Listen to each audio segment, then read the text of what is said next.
Chemistry commandos. कैसे आप सभी?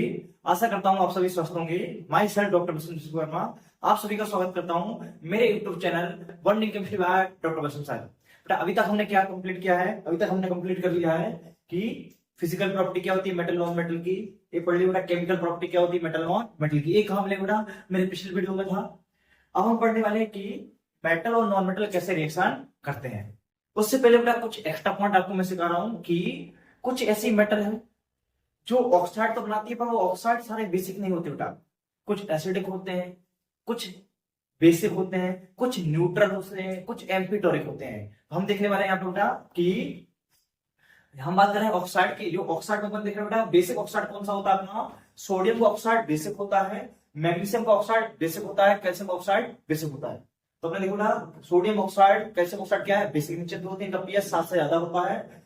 जबकि बात करते हैं एसिडिक ऑक्साइड में क्या आता है आपके पास? कार्बन डाइऑक्साइड, सल्फर डाइऑक्साइड और सल्फर ट्राइऑक्साइड। ये सब कैसे अपने एसिडिक ऑक्साइड होते हैं। पर हम बात करते हैं न्यूट्रल ऑक्साइड में अपन देखें बेटा नाइट्रस ऑक्साइड और नाइट्रिक ऑक्साइड और कार्बन मोनोऑक्साइड। ये सब कैसे होते हैं? Neutral oxide. अब बात करते हैं बेटा जब भी हम मेटल की रिएक्शन कराते हैं वाटर से, मैंने बताया था आपको कि हमारे पास वाटर में होता है। तो हमारे पास होता है जब पोटेशियम और सोडियम, क्या बेटा? पोटेशियम और सोडियम की रिएक्शन किससे कराते हैं? हम कोल्ड वाटर से कराते हैं। किससे कराते हैं बेटा? कोल्ड वाटर से। क्या ये कोल्ड वाटर से रिएक्शन कर सकते हैं? हाँ। क्यों कर सकते हैं? क्योंकि वो रिएक्टिव मेटल है। तो आते हैं यहाँ पर कि जब हम पोटेशियम और सोडियम को पानी में डालते हैं तो बेटा एक आग लग जाती है। इसलिए बेटा आपने देखा एक क्वेश्चन आता है कि सोडियम को हम पानी में क्यों नहीं रख सकते, हवा में क्यों नहीं रख सकते? क्योंकि सोडियम क्या है? रिएक्टिविटी सीरीज में सबसे ऊपर होता है, होने की वजह से इतना ज्यादा रिएक्टिव होता है कि जैसे अपने से पानी क्वांटिटी में लाते हैं ऑक्साइड बनाता है, ऑक्साइड के साथ हाई क्वांटिटी में क्या रिलीज होती है? हीट। हीट मतलब एक्सोथर्मिक रिएक्शन। एक्सोथर्मिक रिएक्शन होने की वजह से बेटा फायर होती है, बहुत ज्यादा ब्लास्ट हो सकता है।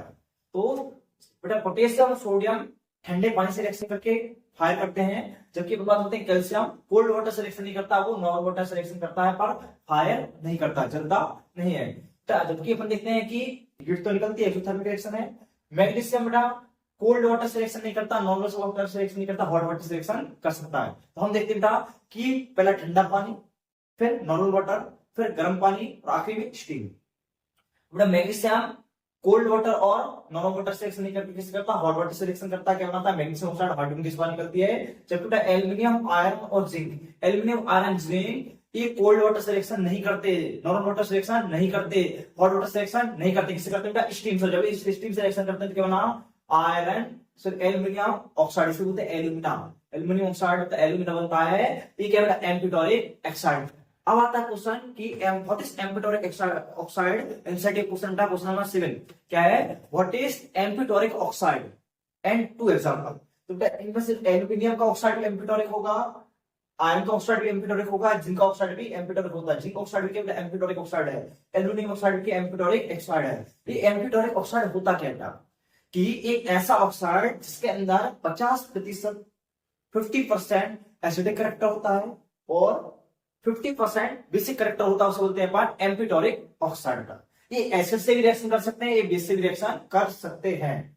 इतना कंप्लीट किया अपन ने। तो अपन देखने वाले नेक्स्ट टॉपिक क्या होगा? हाउ डू मेटल और नॉन मेटल रिएक्ट।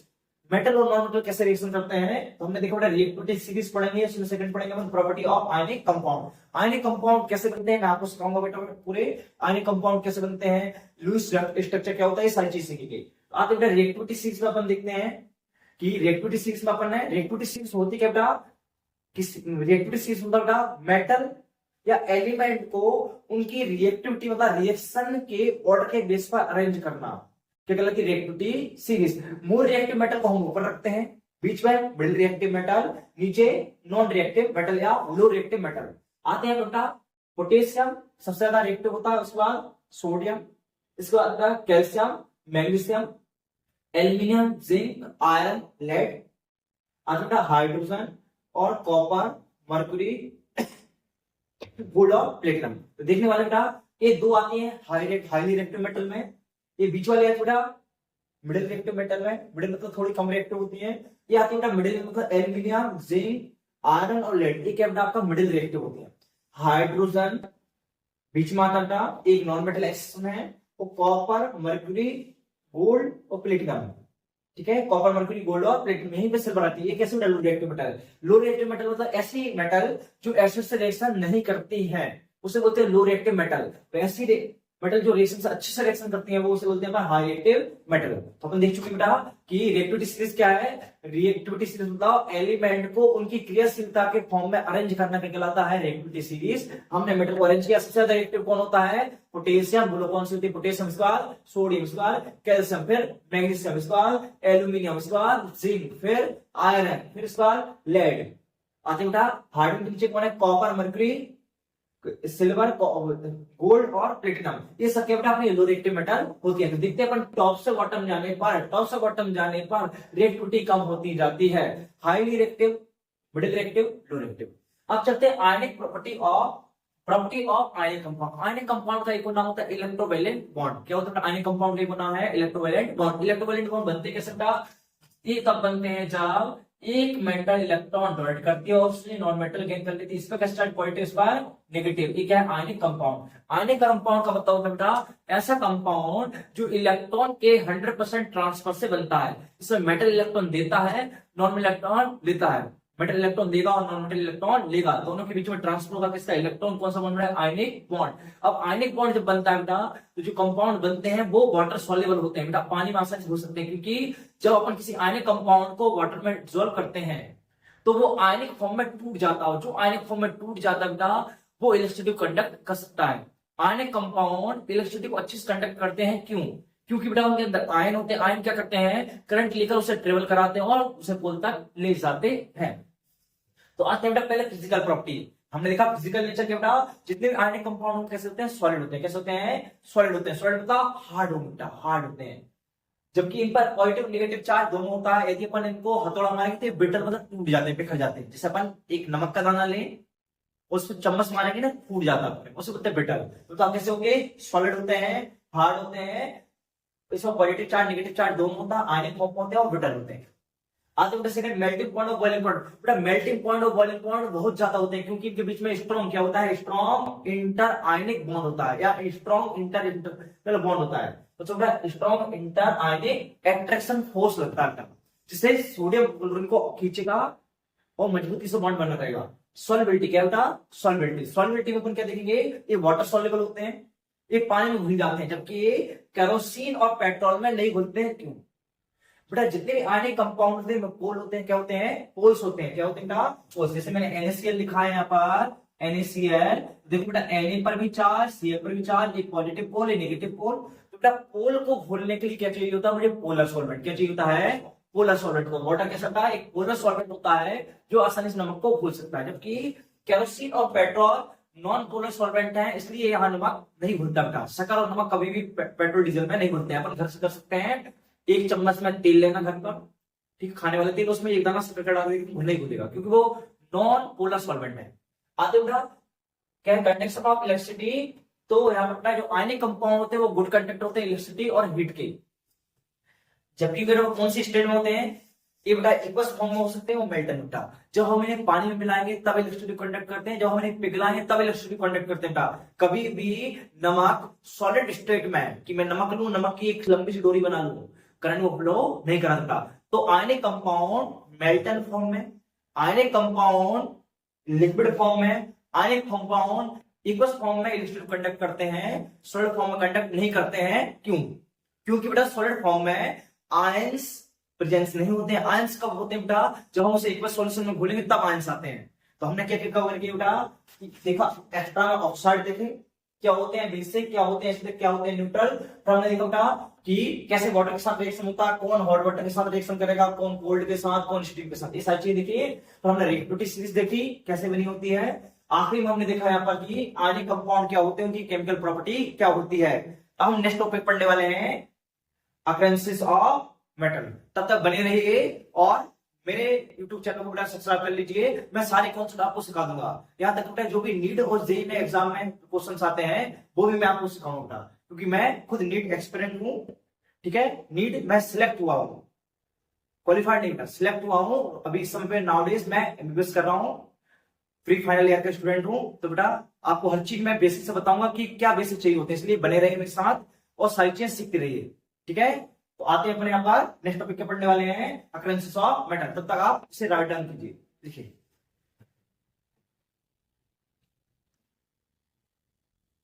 तो हमने क्या कवर कर लिया, हमने कवर किया कि लिख लिया बेटा आपने, हाँ।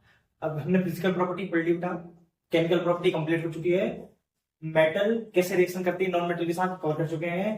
हम पढ़ने वाले अकरेंसेस ऑफ मेटल। इससे पहले मैं आपको बता रहा हूँ बेटा कि आयनिक बॉन्ड क्या होता है, कैसे बनता है।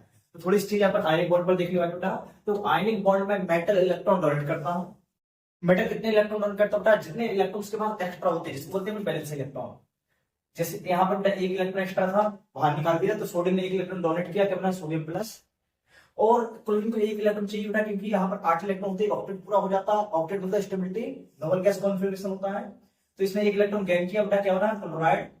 दोनों को मैंने जोड़ दिया, सोडियम था, क्लोरीन के साथ रिएक्शन करके क्या बनाया सोडियम क्लोराइड। ये बना आयनिक कंपाउंड, क्या बना आयनिक कंपाउंड। यदि मैग्नीशियम लेता तो मैग्नीशियम क्लोराइड बन जाता, एल्यूमिनियम लेता एल्यूमिनियम क्लोराइड बन जाता। अब आ जाता अकरेंसेस ऑफ मेटल। मेटल में बेटा 3 शब्द सीखना है आपको यहाँ पर कि मिनरल्स क्या होते हैं और क्या होते हैं और गैस क्या होता है। देखो मिनरल्स मतलब बेटा जो अर्थ की सरफेस पर, सतह पर जो भी एलिमेंट होते हैं उनको अपन बोलते हैं मिनरल्स। यदि बेटा उस मिट्टी के अंदर किसी मिनरल की क्वांटिटी ज्यादा हो जाए और हम उसे बेनिफिशियल तरीके से बाहर निकाल पाए, जैसे किसी मिट्टी के अंदर सोना ज्यादा है तो उसे बोलते हैं ओर। क्या बोले लगते बेटा ओर। तो मिनरल्स हर जगह है, पर बेटा किसी मिट्टी के अंदर एक सेम एलिमेंट की क्वांटिटी ज्यादा हो जाए, जिससे बेटा सोना ज्यादा हो जाए, तो उसे बोलते लगते हैं ओर।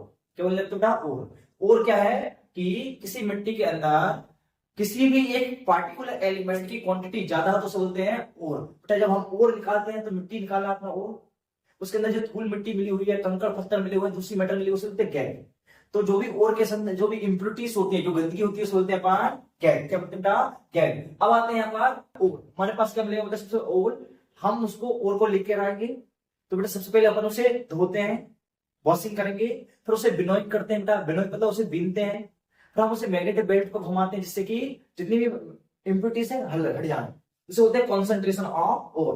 कॉन्सेंट्रेशन ऑफ ओर कैसे करो बेटा, सबसे पहले धोया आपने, जितनी गंदगी पानी में घुल सकती थी घुल गई, फिर बेटा हम उसे मैग्नेटिक बेल्ट को घुमाते हैं, जिससे कि कंकड़ पत्थर अलग हो जाए। कोई कंकड़ पत्थर मैग्नेट से नहीं चिपकते हैं, बाकी मेटल चिपक जाती हैं, तो उसे बोलते हैं कॉन्सेंट्रेशन ऑफ ओर। अब वहां पर ओर होने के बाद अपने पास 3 टाइप्स की मेटल आती है अलग अलग कैटेगरी की। एक होती है हाई रिएक्टिव वाली, एक होती है मीडियम रिएक्टिव वाली, और एक होती है लो रिएक्टिव वाली। हाई रिएक्टिव, मिडिल रिएक्टिव और लो रिएक्टिव। ये कहां से पता किया मैंने, रिएक्टिविटी सीरीज से अपने दिखा था। हाई रिएक्टिव मेटल होती है, मिडिल रिएक्टिव होती है और लो रिएक्टिव होती है। जो हाई रिएक्टिव मेटल होती है ना, उनका अपन बेटा उनको पिघलाते हैं, उनका करते हैं इलेक्ट्रोलाइसिस। क्या करते हैं इलेक्ट्रोलाइसिस, और हमें प्योर मेटल आसानी से मिल जाती है। क्या करेंगे बेटा, जो हाई रिएक्टिव मेटल उनको लाएंगे, उन्हें मेल्ट करेंगे, पिघलाओ गया, पिघलाने के बाद हमें उन्हें इलेक्ट्रोलाइसिस करेंगे, और पिघलाने के बाद उनको सेपरेट करके हम प्योर मेटल निकाल लेते हैं। सब सिंपल है बेटा। जो मिडिल वाली होती है, मीडियम वाली होती है, वो फ्री फॉर्म में नहीं रहती है। या तो उनके साथ सल्फर जुड़ा होता है तो सल्फाइड के फॉर्म में रहेंगी, या उनके साथ कार्बोनेट जुड़ा होता है कार्बोनेट के फॉर्म में रहती है। बेटा यहाँ पर मिडिल रिएक्टिव मेटल के कार्बोनेट ओर और सल्फाइड ओर होते हैं। अब बेटा कार्बोनेट में पहले से ऑक्सीजन है, तो बेटा हम ऑक्सीजन हटाते हैं, उसे बोलते हैं कैल्सिनेशन। क्या बोलते हैं कैल्सिनेशन। मतलब होता है किसी कार्बोनेट ओर को ऑक्सीजन की अब्सेंस में गर्म करना, क्या कहलाता है कैल्सिनेशन। तो बेटा अपन ने कार्बोनेट ओर लिया, उसको गर्म किया, क्या करेंगे बेटा अपन गर्म करेंगे, गर्म करने बनेगा ऑक्साइड। क्या होता है ऑक्साइड बनेगा। वैसे बेटा अपन देखें रोस्टिंग में, रोस्टिंग में क्या लेते हैं सल्फाइड और सल्फर, ऑक्सीजन नहीं बेटा, तो रोस्टिंग करते हैं। रोस्टिंग कब करते हैं, जब अपने पास सल्फाइड और हो और उसमें ऑक्सीजन ना हो। तो हम कैसे करते हैं सल्फाइड और को जब ऑक्सीजन की प्रेजेंस में गर्म करते हैं, किसकी प्रेजेंस बेटा ऑक्सीजन की प्रेजेंस में गर्म करते हैं, तो उसे बोलते हैं अपन, उसे बोलते हैं रोस्टिंग। क्या बोलते हैं बेटा रोस्टिंग। ये दोनों क्वेश्चन आपके 2 मार्क्स के हैं। तो कैल्सिनेशन का ऑक्सीजन की एब्सेंस में होता है, जबकि रोस्टिंग ऑक्सीजन की प्रेजेंस में होता है। अब बेटा दोनों से क्या मिलेगा, अपने पास ऑक्साइड मिलते हैं। अब ऑक्साइड में करेंगे रिडक्शन, रिडक्शन तो ऑक्सीजन का उड़ जाना। बेटा सारी ऑक्सीजन निकाल देंगे किस द्वारा, रिडक्शन द्वारा। अब अपने पास मेटल है, पर बहुत सारी मेटल आपस में जुड़ी हुई है बेटा, तो हम उनको सेपरेट करने के लिए क्या लाएंगे इलेक्ट्रोलाइसिस, मतलब प्यूरिफिकेशन ऑफ मेटल। तो पहले सबसे पहले हमने देखा मिडिल रिएक्टिव मेटल थी, किस फॉर्म में थी कार्बोनेट और सल्फाइड। कार्बोनेट का क्या करेंगे कैल्सिनेशन में ऑक्सीजन की अब्सेंस, सल्फाइड क्या करेंगे रोस्टिंग में ऑक्सीजन की प्रेजेंस। दोनों से क्या बनेगा ऑक्साइड। क्या बनेगा ऑक्साइड क्या करोगे रिडक्शन। क्या करेंगे रिडक्शन करने पे क्या होगी, अपने पास मेटल मिलेगी, अपन उसका प्यूरिफिकेशन करके मेटल को सेपरेट कर लेते हैं। हुआ कंप्लीट। अब आते हैं लो रिएक्टिव मेटल की हम बात करते हैं, किसकी बात कर रहे हैं? लो रिएक्टिव मेटल में क्या देखोगे, इसके सल्फाइड होते हैं। मतलब सल्फाइड में क्या करेंगे, रोस्टिंग। क्या करते हैं? रोस्टिंग। उससे क्या मिलेगी? मेटल। वो मेटल को हम साफ कर लेते हैं रिफाइनिंग द्वारा। तो ये पूरा मैकेनिज्म बेटा, इसमें क्वेश्चन आता ही है। तो अपन ने देखा बेटा क्या क्या पढ़ा, हमने देखा आयनिक कंपाउंड क्या होते हैं, फिर हमने देखा अकरेंस ऑफ मेटल क्या होते हैं, उसमें देखा मिनरल्स क्या होते हैं, और क्या होते हैं, गैस क्या होते हैं, और हम मेटल को कैसे सेपरेट करते हैं, हाई रिएक्टिव कैसे, लो रिएक्टिव कैसे, मिडिल रिएक्टिव कैसे। यदि बेटा सल्फाइड है तो क्या करेंगे, रोस्टिंग करते हैं, कार्बोनेट है तो कैल्सिनेशन करके हम मेटल को प्यूरिफाई करते हैं। अब जो मेटल अपने पास आ गई बेटा, उस मेटल को हम स्टोर कैसे करें, क्योंकि मेटल जैसे ही एटमॉस्फेयर के कांटेक्ट में आती है, जैसे ही अपने पास ये मेटल है बेटा, ये मेटल जैसे ही एटमॉस्फेयर के कांटेक्ट में आती है, जिस एटमॉस्फेयर में क्या बेटा, इस एटमॉस्फेयर में ऑक्सीजन होता है, क्या होता है, ऑक्सीजन होता है, और क्या होता है बेटा, नमी होती है, नमी मतलब मॉइस्चर। जैसे ये मेटल ऑक्सीजन और नमी के कांटेक्ट में आती है, इसका क्या होने लगता है बेटा, इसका डिके होने लगता है, इससे बोलते हैं कोरोजन। क्या होता है बेटा, कोरोजन। तो क्वेश्चन क्या आता है, व्हाट इज कोरोजन? तो बेटा नमी जिसे बोलते हैं मॉइस्चर और ऑक्सीजन की प्रेजेंस में मेटल का डिके होना क्या कहलाता है, कोरोजन। क्या कहलाता है बेटा, कोरोजन। यदि कोरोजन की हम बात करते हैं तो कोरोजन से क्या प्रोड्यूस होती है बेटा, रस्ट। रस्ट का फॉर्मूला क्या होता है, Fe2O3.XH2। ये भी आपका एमसीक्यू है। क्यों बेटा, रस्ट का फॉर्मूला क्या होता है, Fe2O3 से बोलते हैं फेरस ऑक्साइड XH2O। X मतलब होता है बेटा नंबर ऑफ वाटर मॉलिक्यूल, तो इसको बोलते हैं रस्ट। अब यदि मैं चाहता हूं कि रस्टिंग ना हो तो क्या करूंगा बेटा, मैं जो मेरे पास मेटल है, जो भी मेरे पास आयरन का पार्टिकल है, मैं उसे क्या करूंगा, इस ऑक्सीजन, जो ऑक्सीजन है बेटा एटमॉस्फेयर में, उसे कांटेक्ट में ना आने दूं। कैसे नहीं आई बेटा कांटेक्ट में, बताओ। यदि मैं इस पर बस एक लेयर लगा दूं, जिसे बोलते हैं प्राइमर, तो बेटा हम क्या लगा सकते हैं, प्राइमर लगा सकते हैं, और क्या लगा सकते हैं, ग्रीसिंग कर सकते हैं, और क्या कर सकते हैं बेटा, ऑयलिंग लगा सकते हैं। साथ साथ बेटा कुछ अच्छी मेथड जैसे हम इलेक्ट्रोप्लेटिंग कर सकते हैं, और साथ साथ में और क्या कर सकते हैं बेटा, हम गैल्वेनाइजेशन कर सकते हैं। अब बता इलेक्ट्रोप्लेटिंग क्या बेटा, इलेक्ट्रोप्लेटिंग मतलब होता है एक मेटल के ऊपर दूसरी मेटल की परत चढ़ाने का कहलाता है इलेक्ट्रोप्लेटिंग। क्या कहलाता है, इलेक्ट्रोप्लेटिंग। गैल्वेनाइजेशन क्या बेटा, जब हम किसी मेटल के ऊपर जिंक की लेयर चढ़ाते हैं, किसकी चढ़ाते हैं बेटा, जिंक की लेयर चढ़ाने का कहलाता है गैल्वेनाइजेशन। तो क्वेश्चन क्या आता है, what is corrosion, write to prevention of corrosion. तो कोरोजन क्या बेटा, किसी भी मेटल का एटमॉस्फेयर में प्रेजेंस ऑक्सीजन और मॉइस्चर द्वारा डिके करना कहलाता है कोरोजन। क्या बनती है, रस्ट का फॉर्मूला क्या होता है, Fe2O3SH2। अपने देखा इसका प्रिवेंशन कैसे करोगे, प्रिवेंशन करने का तरीका है प्राइमर लगा दो, ऑयलिंग लगा दो, ग्रीसिंग कर दो, ठीक है, जिससे कॉन्टेक्ट बना है। यहाँ पर अपन गैल्वेनाइजेशन और इलेक्ट्रोप्लेटिंग कर सकते हैं। तो ठीक है बेटा, यहाँ पर होता है अपना ये कंप्लीट चैप्टर आपका। अब आप यहाँ पे मेरी बात ध्यान सुनिए बेटा, ये जो चैप्टर मैंने आपको कवर करा है शॉर्ट चैप्टर है पूरा, ठीक है। इसमें मैंने वही चीजें आपको पढ़ाई हैं जो पेपर में आने वाली है, इसलिए आपको अच्छे से देखना है। यदि पूरा डिटेल पढ़ना है तो आपको डिटेल अलग से मिलेगा बेटा, डिटेल पढ़ने में बहुत टाइम लगता है। तो बेटा ये शॉर्ट वीडियो, शॉर्ट मतलब होता है पूरा इंपोर्टेंट वीडियो है, स्किप नहीं करना, सारी चीजें देखना है। और जो भी चैप्टर आपके बचे हुए हैं, बायोलॉजी के चैप्टर, फिजिक्स के चैप्टर, केमिस्ट्री के चैप्टर, में सारी वीडियो आपको इसी चैनल पर अपलोड करूंगा। तो इसलिए आप मेरे चैनल को सब्सक्राइब कर ही लीजिए बेटा, और बेल आइकन को दबा दीजिए, ठीक है। तब तक बने रहिए, थैंक यू।